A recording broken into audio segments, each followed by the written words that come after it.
Jamie on the open line. Hi. Morning, gentlemen. Yeah, hi. Michael Levy. Yes, sir. You said that knowledge is power. Let me give some to the people in the form of a quote from Thomas Jefferson.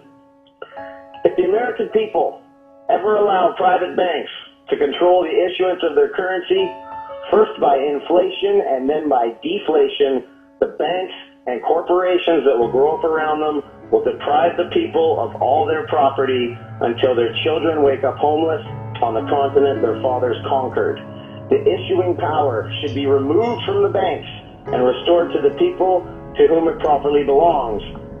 I sincerely believe that banking institutions are more dangerous to our liberties than standing armies. I'm not telling you anything that you don't know, of course, just things that you cannot admit.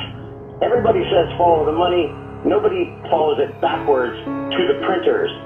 The fact remains is that the U.S. Federal Reserve is a consortium of private banks. The chairman of the U.S. Federal Reserve is appointed by the president, but the U.S. Fed is private. That's why they say, permit me to issue a country's currency and I don't care who makes its laws. If you're the guy with the printer, you're the decider.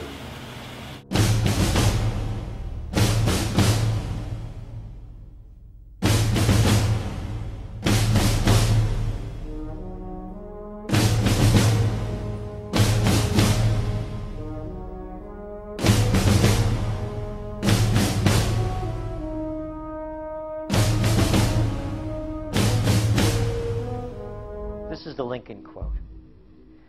The money powers prey upon the nation in times of peace and conspire against it in times of adversity.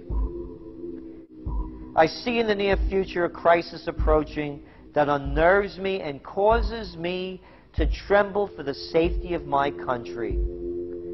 Corporations have been enthroned. An era of corruption will follow, and the money power of the country will endeavor to prolong its reign by working upon the prejudices of the people until the wealth is aggregated in a few hands and the republic is destroyed. Wall Street has killed Main Street.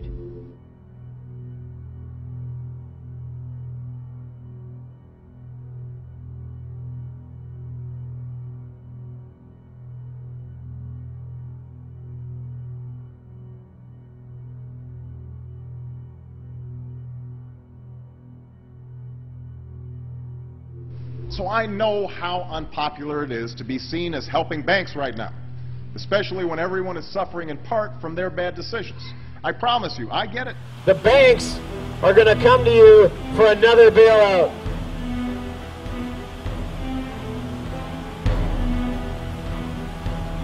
Now in the United States, when they got the bailout, because they borrow the money off of a private Federal Reserve bank to bail out the banks, picture this scenario. The first bailout, we're going to have to give $700 billion to the banks to bail them out. So the banks print the money, $700 billion. Then they just divvy it up amongst themselves because that's who the bailout was for. But the government now has to pay back that loan. So it's $700 billion plus whatever. You got nothing for that, other than saving a bunch of banks so they could buy some more banks. You gave them $700 billion in the first place to bail them out. Now you're going to repay them $700 billion for the loan that you took.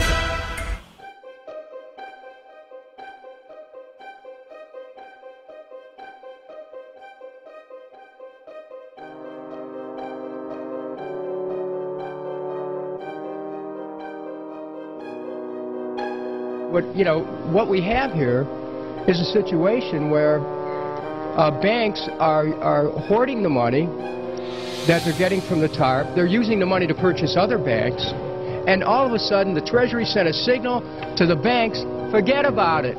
We're going to give you the money that you want, and you do what you want with it. I don't think anyone questions, Mr. Kashkari, that you're working hard. Our question is who you're working for.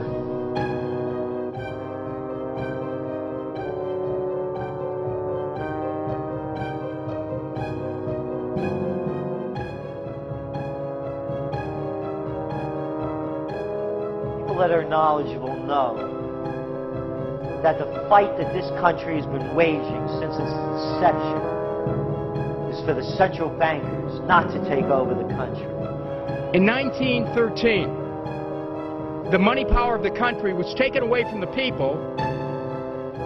By constitutional privilege, it belongs with the Congress, but it was given up in the Federal Reserve Act.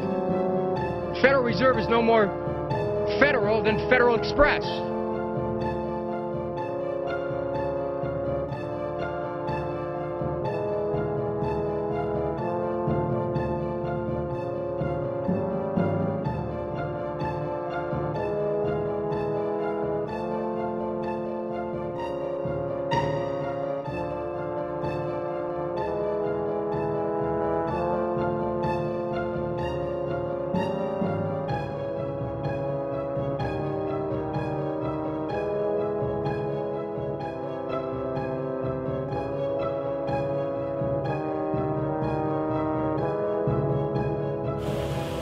What we've done is relied on experts all around the world. We got the top economic minds, not the Truth Party, but the rest of the parties.